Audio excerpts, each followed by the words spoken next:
Donc, je voudrais commencer cette présentation pour vous rappeler qu'il y a 2 ans, mais on vous l'a répété maintes et maintes fois, on a décidé de fixer notre stratégie et qu'au cœur de cette stratégie, il y avait l'idée de rayonner, il y avait l'idée d'être une force d'influence incontournable, notamment sur les sujets industriels. On a décidé de décliner ce sujet-là autour de 3 piliers opérationnels. Opérationnels, ok. Le premier, accompagner la... Vous m'entendez bien ou pas ? Accompagner la transformation des industries.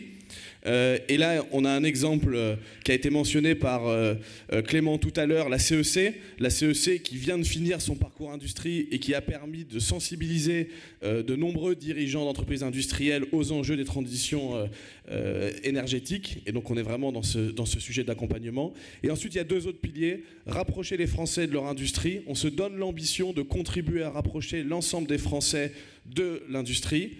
Et enfin, donner envie. Inspirer les ingénieurs de demain, faire en sorte que les jeunes aient envie de faire des études techniques et scientifiques et s'orientent vers l'industrie.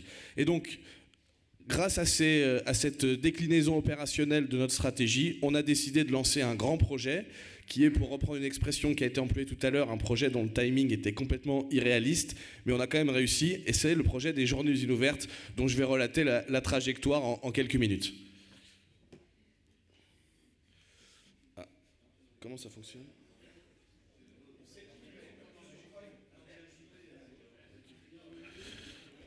Les jeunes à la technologie, c'est pas toujours ça. Hein.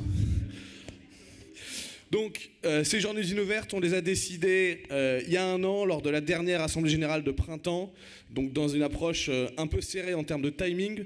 Peu de gens autour de nous y croyaient, mais nous, Gadzar, on y croyait et c'était ça le plus important. Et on a décidé également à cette époque-là de se faire accompagner par une agence de communication. Ils sont pas là, mais je voudrais quand même les remercier, l'agence Adrénaline, qui est venue, par son engagement sans faille, apporter un savoir-faire et des compétences qui sont complètement complémentaires avec celles du Gadzar. On est bon pour plein de choses, mais il y a des sujets où il faut se faire aider, la communication, etc. Et c'est dans cet esprit qu'on a fait appel à Adrénaline. Et je pense que sans eux, on aurait eu de grandes difficultés à atteindre l'objectif qu'on s'était fixé. Donc ce que je vous propose, c'est de cheminer à travers les grandes étapes qu'ont jalonné ce projet, ensuite de faire un petit retour sur ce qui s'est passé, et puis ensuite de se projeter sur l'avenir.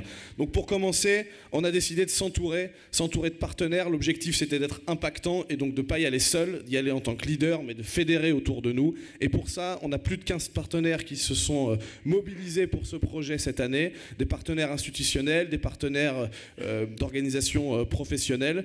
Je pense notamment à France Industrie, au territoire d'industrie et à CCI France, qui ont été au quotidien avec nous dans l'organisation de ce projet et qui sont vraiment des artisans importants de cette belle réussite. On le voit aussi, ce projet nous a permis de discuter de façon étroite avec tout un tas d'acteurs avec qui on avait plus ou moins d'échanges depuis quelques années, et c'est en soi déjà une bonne chose et un retour sur investissement, si je puis dire. Le deuxième jalon majeur, et Clément en a parlé, il en a parlé mieux que ce que je vais faire, de l'Observatoire et métiers des industries responsables. On a fixé l'ambition de publier tous les ans une enquête sur l'industrie, et notamment sur la perception de l'industrie et de ses enjeux. La première enquête a été publiée en novembre dernier. L'objectif, c'était de poser de la question à des milliers de Gadzar, des questions sur l'industrie, et de faire le parallèle en posant les questions à 1000 Français via l'IFOP. Et ce qui ressort parmi les conclusions, c'est que dans les enjeux principaux, on a des sujets sur le recrutement, la formation des compétences et le renforcement de l'attractivité et de l'image globale. Et on sait que de toute façon, le recrutement et la formation, pour que ça fonctionne, il faut que le secteur soit attractif. Et donc, ça nous a mis le pied à l'étrier en se disant comment est-ce qu'on agit. Et donc, ça a légitimé les journées d'usines ouvertes qui ont pour but de répondre à ces deux enjeux. Tout de suite après, l'enjeu principal, ça a été de recruter des usines, de trouver des industriels qui acceptaient d'ouvrir leurs portes gratuitement en avril. Et pour ça, on a dû mobiliser tous nos partenaires et on a dû mobiliser en premier lieu les camarades et notamment les régions, les groupes territoriaux, tous ces bénévoles qui ont déjà beaucoup de travail par ailleurs pour faire tourner la boutique et qui se sont vraiment donnés de façon admirable et qui ont permis de dépasser largement l'objectif qu'on s'était fixé, à savoir 100 usines. Cet objectif, on s'était dit, il faut qu'au 31 décembre 2024, on ait 100 usines. Au 6 décembre, on en avait 6, donc le gap était assez élevé. Et au 31 décembre, on avait dépassé les 100 usines. Donc vraiment un immense merci à tous les camarades qui se sont mobilisés, qui ont passé des coups de fil, qui ont activé leurs contacts, qui ont été convaincants auprès des industriels. Ça nous a permis de valider cette étape indispensable à la réussite du projet.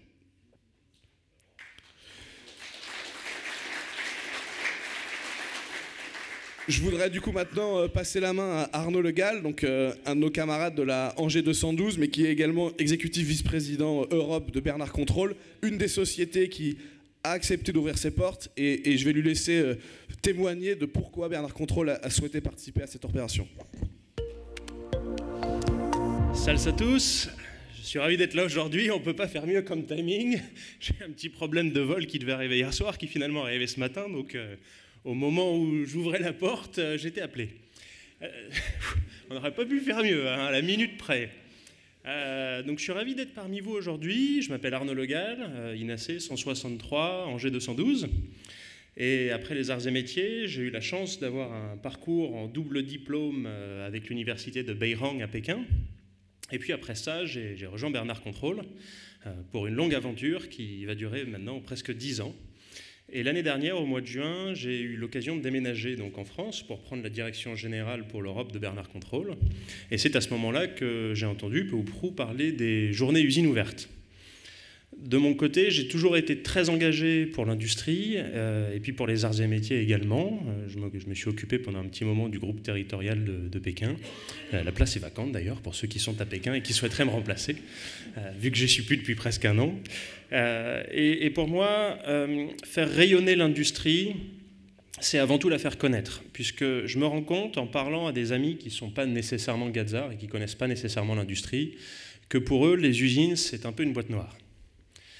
Et en fait, moi, ce qui m'a beaucoup aidé à choisir les arts et métiers, c'est la connaissance de mes parents pour les arts et métiers, l'industrie en général, puisque je me souviens très bien, je voulais absolument pas faire de prépa, et puis un jour, je suis allé dans un forum pour les écoles, et j'ai rencontré des archis qui m'ont parlé des arts, et ça m'avait l'air super, on pouvait faire plein de choses avec, c'était génial.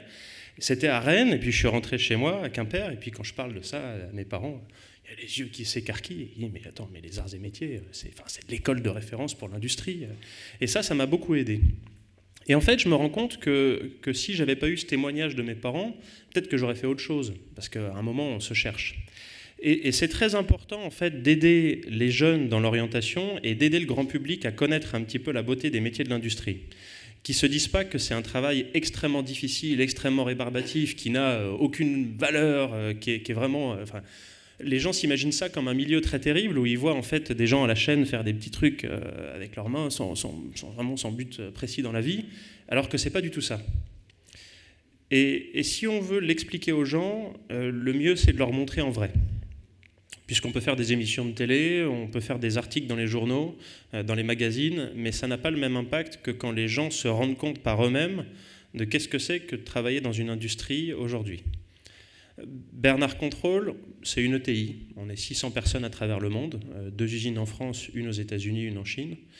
On a une centaine, entre 100 et 150 collaborateurs dans notre usine de Gonesse, et c'est là qu'on a accueilli les journées usines ouvertes pour les étudiants, pour les scolaires, il y a quelques semaines. Et les scolaires qu'on a reçus, à l'origine, c'était surtout leurs professeurs qui étaient intéressés pour organiser la visite. Mais les 3/4 d'entre eux sont ressortis avec les yeux grands comme ça, et ils avaient vraiment appris quelque chose, ils avaient découvert quelque chose qu'ils ne connaissaient absolument pas, qu'ils n'avaient jamais vu dans leur vie. Et pourquoi les journées usines sont importantes? C'est vraiment pour créer ça, pour faire un pont entre nous autres, qui connaissons donc l'usine, et les gens de l'extérieur qui n'ont jamais mis les pieds dans leur usine, et peut-être que leurs parents n'ont jamais mis les pieds non plus dans une usine, ou alors ils l'ont fait il y a très très longtemps, et puis pour certains ça s'est bien passé, et pour d'autres pas forcément. Et donc à des moments où les jeunes choisissent leur orientation, on peut leur donner un petit coup de pouce. Donc on va continuer à participer aux journées usines ouvertes. L'année prochaine, on va le refaire pour les scolaires. Pour l'instant, on reste essentiellement sur les scolaires, qui sont un public un petit peu plus facile en termes d'organisation. Mais je vous invite tous à parler des journées usines ouvertes autour de vous, à vos camarades, qu'ils soient gazards ou non, puisque cette année, on a eu entre 200 et 250 usines participantes.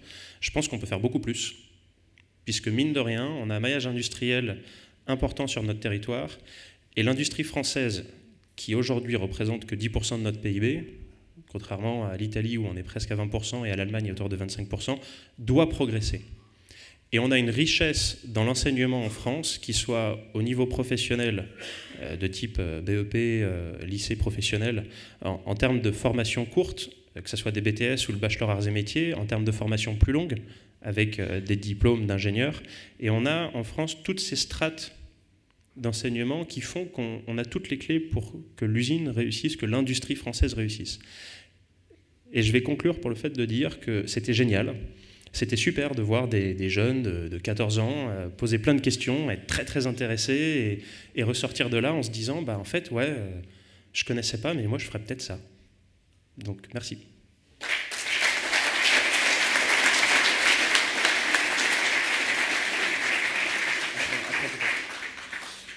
Merci beaucoup Arnaud pour ce témoignage qui fait plaisir, j'avoue, pour ceux qui ont organisé. Je vous propose d'avancer. Donc vous l'aurez compris, une fois qu'on avait les usines, il fallait mettre des visiteurs à l'intérieur. Et donc on s'est focalisé sur un premier temps sur les scolaires. Et je vais laisser Emma Blin, qui ne peut pas être là car elle est en week-end de promo, s'exprimer via une vidéo et vous raconter comment est-ce qu'on a procédé sur cette étape-là.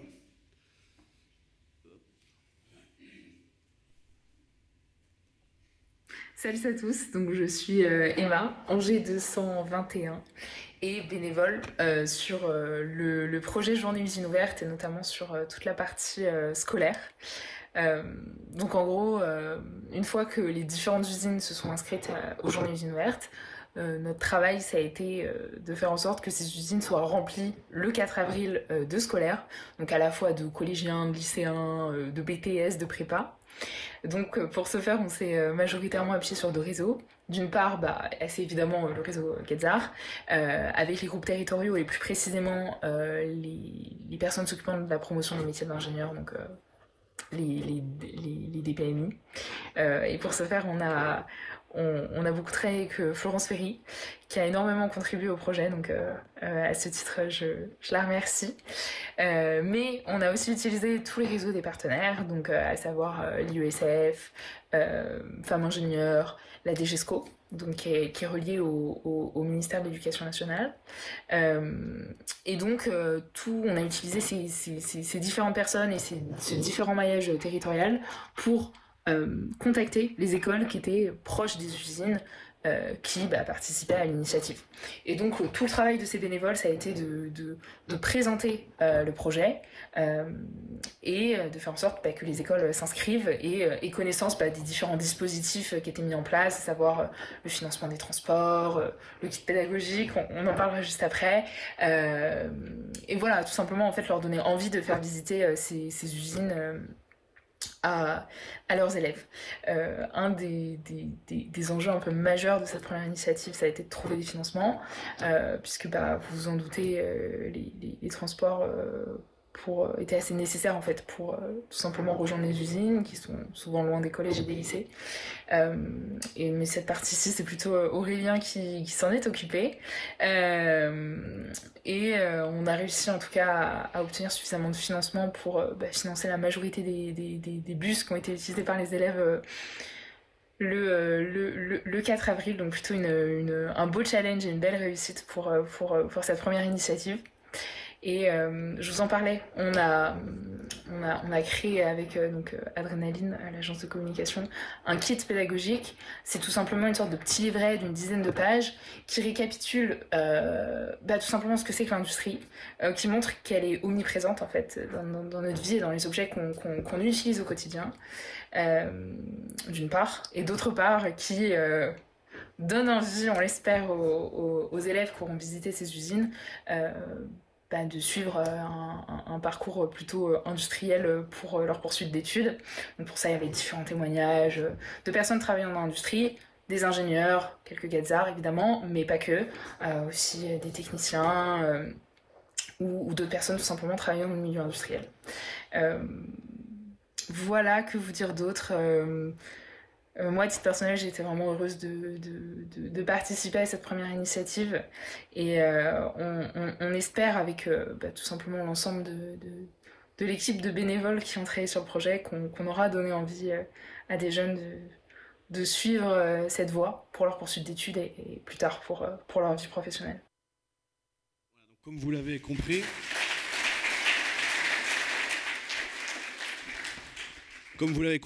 faire venir les jeunes, ça a été un enjeu majeur. Je fais un petit focus sur le kit que vous voyez là. Donc c'est un extrait, il fait 16 pages.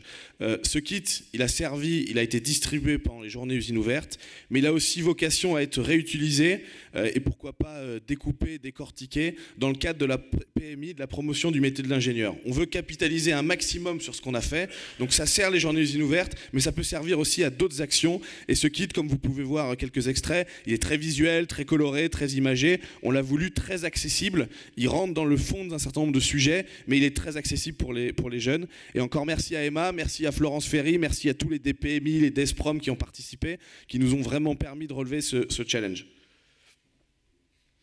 Et donc, je vous propose de faire un retour en images sur cette journée, enfin ces 2 journées d'ailleurs, le vendredi et le samedi, et puis ensuite on parlera un petit peu des chiffres et du bilan. Les journées usines ouvertes, pilotées par la Société des ingénieurs arts et métiers, auront permis l'ouverture de 200 usines à travers toute la France. Au total, plus de 20 000 visiteurs scolaires et particuliers auront foulé le sol d'un établissement industriel. Si le vendredi, les visites, inspirées des journées du patrimoine, étaient dédiées aux scolaires, le samedi, elles étaient réservées au grand public. 2 ministres, Marc Ferracci, ministre chargé de l'Industrie et de l'Énergie, a visité toute la matinée l'usine Bernard Controls à Gonesse, tandis que Françoise Gatel, ministre déléguée à la ruralité, a visité l'usine Dotec près d'Aurillac. Le vendredi fut pour les élèves une découverte totale. Entre la découverte d'un large éventail de métiers, de technologies utilisées pour concevoir et produire des biens, ils étaient ravis de pouvoir toucher la réalité de ce qu'est aujourd'hui l'industrie. Enfin, les chefs d'entreprise, qui pour certains ont refusé du monde, ont apprécié cette expérience avec un seul mot d'ordre, celui de s'inscrire pour une seconde édition.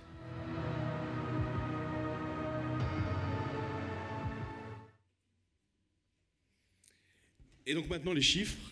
Donc on s'était donné une ambition, plus de 100 usines, on en a eu plus de 227, je mets plus parce qu'on en a comptabilisé 227, mais on a eu des surprises. Par exemple, 6 usines en Martinique qui ont respecté la date, respecté la charte graphique, respecté tout le process, mais qui étaient passées à travers nos radars. Et donc on peut dire que c'est un projet qui s'est déployé sur la métropole et au-delà. Ensuite, plus de 20 000 visiteurs, dont une bonne moitié qui étaient des jeunes, des scolaires. L'objectif étant de donner aux vies et d'orienter, c'est cohérent avec ce qu'on s'était fixé comme objectif. On voit que très rapidement, avec de futures éditions, on va pouvoir faire une manip qui va toucher autant de Gazards qui sont cotisants, et j'espère bien plus autant de Gazards vivants. Donc espérons au moins imaginer remplir un Stade de France avec le nombre de visiteurs dans les très prochaines éditions. On a parlé des bus, c'est un enjeu clé. Pour faire déplacer des scolaires sur des sites industriels, il faut financer des bus, et nous avons pris cette charge-là avec nos partenaires.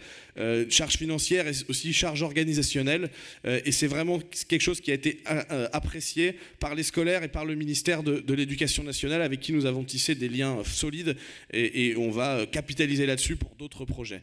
Et enfin, sur les retombées médiatiques, on va détailler ça après, mais il faut savoir que nous partions de zéro en termes de notoriété sur cet événement il y a quelques mois, car il était inconnu du grand public, et on a rencontré un franc succès avec plus de 200 retours médias qui ont touché des médias divers et variés, des médias nationaux, des médias locaux, de la presse écrite papier et en ligne, des médias type radio et également de la télé. Donc on peut voir ici des médias connus. France 2 a consacré un reportage lors d'un 13h. Stéphane a fait la matinale de France Inter à la radio, a été interrogé également par France Info. De nombreux camarades ont été interrogés sur France Bleu, qui s'appelle maintenant Ici, ou les France 3 régions. On peut dire qu'on a irrigué tout le pays avec ces journées inouvertes en faisant la promotion de l'industrie, en faisant la promotion de l'événement et en faisant aussi la promotion de l'organisateur, c'est-à-dire nous, les Gazards. Et donc de ce point de vue, on est très content et c'est une très belle réussite, et c'est de bon augure pour les prochaines éditions. J'ajoute aussi avant de laisser la parole à Albin, qu'en termes de retombées, il y a quelque chose qui est significatif aussi au niveau du tissu politico-économique. Vous l'avez vu, Marc Ferracci, ministre chargé de l'Industrie et de l'Énergie, était présent. On a aussi d'autres ministres, la ruralité, chargé de la ruralité, ministre du Tourisme aussi, qui se sont impliqués. On a reçu de nombreux courriers de félicitations, dont les plus notables sont ceux d'un ancien président de la République, par exemple François Hollande, qui nous a écrit pour nous féliciter sur cette initiative. Il faut aussi montrer les premiers résultats en termes de positionnement. On nous attendait et on nous attend toujours, et ça se traduit par des auditions. Stéphane Gors, notre président, a été interrogé par le CNE2, qui est une commission d'évaluation rattachée au Parlement et qui traite des sujets sur l'énergie atomique, le nucléaire. Nous sommes en lien avec le président de la commission parlementaire sur les causes de la désindustrialisation.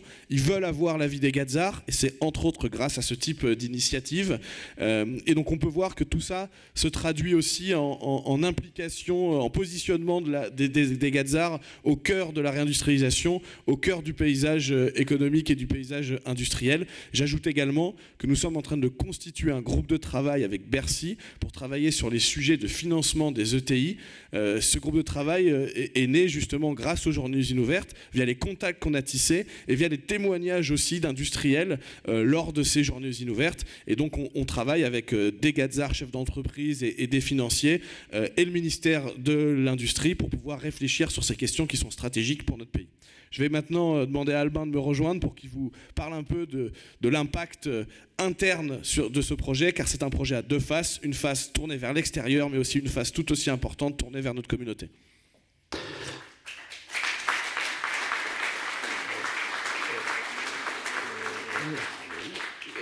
Je vais rester là où je suis. Juste un point par rapport à ce qui vient d'être dit. On voit souvent le rayonnement extérieur.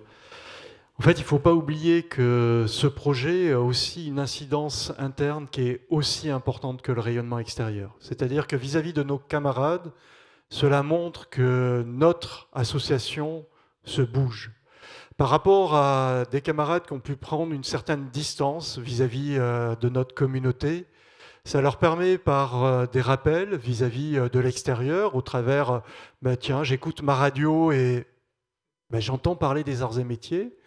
Je prends ma PQR et je vois un article, tiens, les arts et métiers sont encore cités.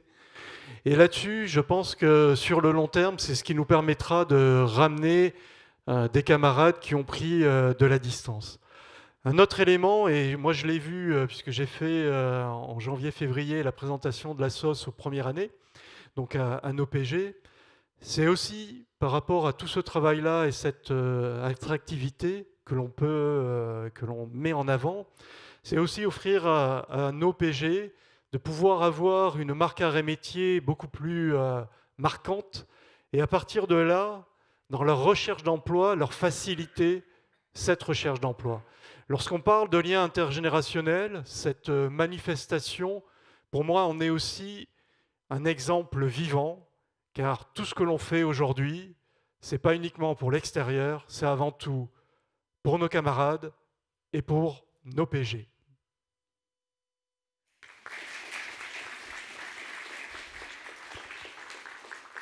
Merci beaucoup Albin pour ces éléments. On va compléter ça par un témoignage des groupes territoriaux qui, vous l'aurez compris, ont été une des clés importantes de cette réussite. Et donc, je vais demander à Anne Orsetti de venir témoigner sur l'implication, le travail et les bénéfices pour les groupes territoriaux de ce type d'initiative.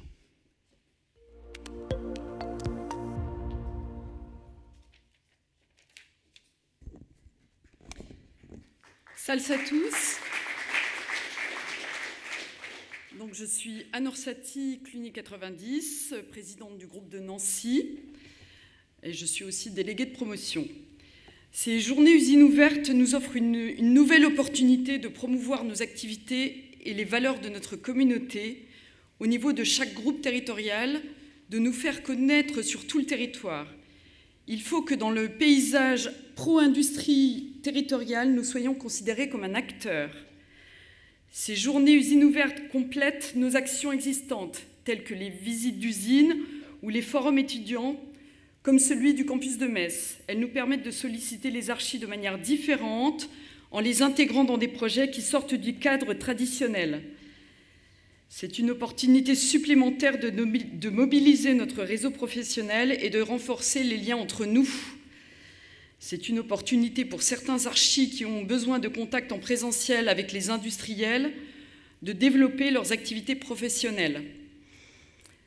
Comme certains présidents de GT l'ont fait pour cette première édition, et en connaissant à l'avance les usines participantes et les horaires de visite, nous pourrons mobiliser des archis pour participer et faire des introductions qui mettent en avant notre communauté. Cela pourra fédérer autour de projets de promotion des métiers de l'ingénieur et de promotion des arts et métiers. C'est d'ailleurs l'occasion d'impliquer les délégués de la PMI et de la PAM. Cette ouverture vers des acteurs extérieurs à notre association est également bénéfique. Elle nous permet de côtoyer des professionnels et des entreprises que nous n'aurions peut-être pas rencontrées autrement. C'est une chance de créer des synergies et de développer des contacts fructueux. Nous avons également la possibilité d'impliquer des jeunes retraités et des jeunes actifs. Cette diversité générationnelle est une richesse pour notre association. Elle permet de renforcer les liens intergénérationnels et de bénéficier de l'expérience des uns et de l'enthousiasme des autres. Les journées usines ouvertes peuvent être une opportunité pour les JP de se constituer un réseau ou d'augmenter leur propre réseau déjà existant. Notre défi collectif pour la 2e édition sera de permettre aux groupes territoriaux de s'impliquer davantage tout en gardant à l'esprit que, dans certains groupes, les ressources sont très faibles et donc nous devons être collectivement attentifs à l'accompagnement de ces groupes territoriaux. En prenant contact avec les acteurs d'industrie territoriaux tels que les territoires d'industrie, les chambres de commerce et d'industrie, comme cela a été fait dans certains groupes, nous pourrons établir des liens directs avec des organismes qui connaissent bien ces entreprises et qui peuvent être concernés par les journées usines ouvertes. Cela nous permettra de mieux cibler nos actions et de maximiser notre impact. Merci beaucoup.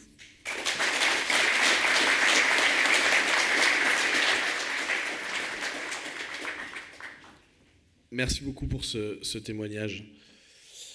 Et donc maintenant, il est temps de se projeter vers la 2e édition, en tout cas vers l'avenir.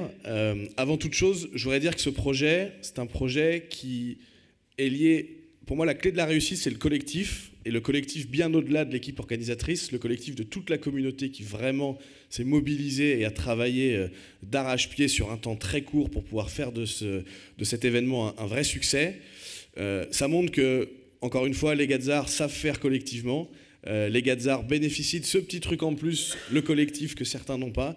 Et je trouve que... Enfin voilà, je voudrais remercier tout le monde parce que à quelques-uns à Iéna, on n'aurait rien pu faire. Et par contre, avec tout le monde, les groupes territoriaux et tous ceux qu'on a cités, on a pu faire quelque chose de plutôt grand. Donc à ce titre, merci à tous.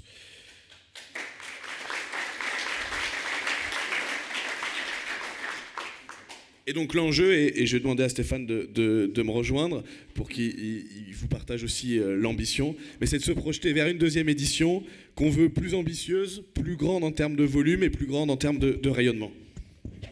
Merci. Oui, c'est ça, 2026, il faut qu'on aille... On a beaucoup bossé, mais on va bosser encore plus. On va y aller tous ensemble. On va impliquer toute la communauté. On a pris les premiers contacts avec nos partenaires. La BPI nous suit, Territoire d'Industrie nous suit. On est lundi avec la Direction Générale des Entreprises, donc Bercy, pour leur proposer des dates. On a des dates en tête, mais on va d'abord en parler au bureau avant de et on en parle dès lundi. Bref, il va falloir, comme on fait d'habitude jusqu'à présent, on va foncer. On a besoin de tout le monde. Moi, je voudrais remercier tous ceux qui ont contribué et je remercie par avance tous ceux qui vont contribuer à ce projet. Pardon, c'est quoi ce signe? Ah, je ne casse pas le micro. Oh, pardon, non. Bravo et merci.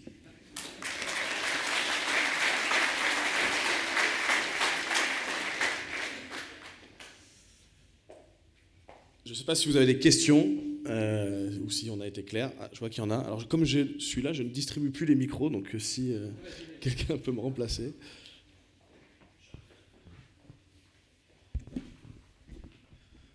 C'est bon. tu me connais, autant, ex-74. On s'attendait à ce que tu nous demandes un rétex. Et donc, avec le Zidane de Clermont-Ferrand et moi, on est un peu frustrés parce qu'on aurait aimé t'apporter des billes pour la prochaine édition. Et notamment, à nouveau, exprimer le fait qu'il faut faire gaffe de ne pas rentrer en concurrence avec la semaine de l'industrie. Alors, tout à fait. Sur ce sujet, on est d'abord en train de consolider le retour des entreprises, qui est très bon. 9 entreprises sur 10 veulent participer à l'année prochaine. Et ensuite, on va mettre en place l'organisation pour partager ce rétex avec les acteurs clés, notamment au niveau des GT, et construire la deuxième édition. Sur l'histoire du planning, tu as raison, c'est important de voir comment tout ça se calibre sur une frise annuelle. C'est pour ça qu'on va lundi à Bercy. C'est eux qui nous l'ont demandé, parce qu'effectivement, on s'est un peu imposé dans le paysage. On y a été de façon un peu rustique, on va dire comme ça. Là, l'idée, c'est de dire, nous, notre événement Gazza doit s'intégrer sur l'ensemble de la fresque annuelle des événements autour de notre pro-industrie. Et donc, ça nous a été demandé par Bercy il y a quelques semaines. Lundi, nous, on a des dates à proposer. On va s'assurer que tout ça colle bien avec la semaine de l'industrie, avec Global Industrie, avec tous ces trucs-là, sachant que nous, la chance qu'on a eue d'une certaine façon, c'est que le fait que ce soit au mois d'avril allait particulièrement bien au ministère de l'Éducation nationale, d'une part, et que d'autre part, comme c'était presque le début du printemps et qu'il faisait beau, c'était un bon facteur pour faire sortir les gens. Mais sachant que nous, ce qu'on a en tête, et ce qu'on doit tous avoir en tête, c'est que c'est notre motivation depuis le départ, c'est de dire, à l'instar des Journées du patrimoine, on crée les Journées usines ouvertes. Je vous promets que nos interlocuteurs l'ont complètement compris, cette petite phrase. Et donc, c'est pour ça qu'on va regarder toutes les contraintes et trouver la bonne date. Une contrainte, c'est qu'il ne faut pas que ce soit en fin de trimestre, parce que les usines bouclent leurs comptes financiers. Il ne fallait pas que ce soit fait. Alors, s'il vous plaît, quand vous prenez la parole sans micro, les 90 camarades qui sont à distance ne vous entendent pas. Mais néanmoins, j'ai entendu la remarque. Mais ce sont des remarques qu'on connaît, mais des contraintes qu'on connaît. Merci beaucoup. Bonjour tout le monde, Francis Compagnon, dit Pollux, Lille 72, pour ceux qui me connaissent, ceux qui ne me connaissent pas. Juste une question pratico-pratique. Où est-ce qu'on peut le trouver, ton flyer de 16 pages, là, pour s'en inspirer, le diffuser, l'amender, etc., et l'utiliser? Alors, il faut qu'on vous le renvoie en interne, mais sinon, il est disponible sur le site journée-usine-ouverte.fr. Il est disponible au téléchargement pour tout le monde. Mais je vais le renvoyer... Et on va essayer peut-être de fournir aussi des éléments qui se détachent pour agrémenter vos présentations quand vous faites de la PMI. Sidney, Chalon 72 de nouveau. On a beaucoup parlé du mouvement de fond de la SOS vers les JP. Et moi, je vais demander un petit retour.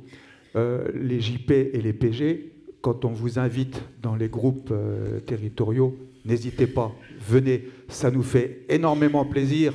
On vous paie les frais, bien sûr, on vous invite. Merci de venir. Quand on vous invite, quand on fait de la PMIS, avec IESF notamment, ou quand on fait de la PAM, on aime bien. Sincèrement, moi, à plus de 70 ans, quand je vais voir un gamin de première pour lui expliquer, il voit un vieux. Venez avec nous, parlez avec les élèves, vous êtes beaucoup plus crédible, vous avez un langage qui passe mieux que nous. Voilà, nous, on parle avec les profs, les structures, les lycées, et vous venez parler avec les élèves. Venez nous aider.